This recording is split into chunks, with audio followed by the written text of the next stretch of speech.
Do you think that US market investors should expect this equity market momentum to continue, or are we overdue for a pullback here?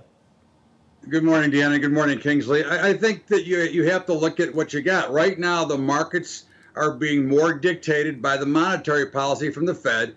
They have basically limited everybody to invest in one class, which is stocks.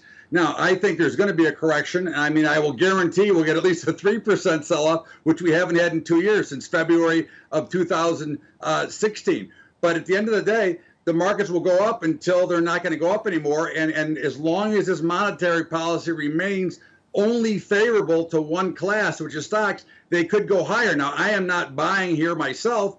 I do have a long portfolio, but I'm looking for spots to sell as a trader. So, Todd, you know, one strategist that we spoke to just last year suggested that a 10 to 15% correction could be a reality. You also expect a correction to happen. What would be the catalyst for that correction, and how deep will it be? Well, I think the only way we're going to get a correction now, we know North Korea doesn't bother anybody because the markets didn't break there.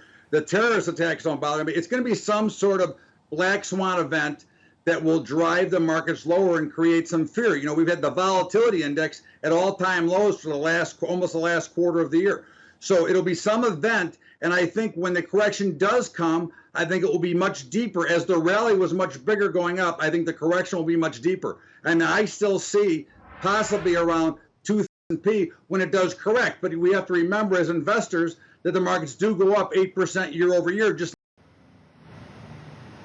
Todd, are there any particular sectors that you're more comfortable with? I mean, you mentioned you might not buy the index at the present level as an add to a position, but are there particular sectors that are trending the way the cycle's running?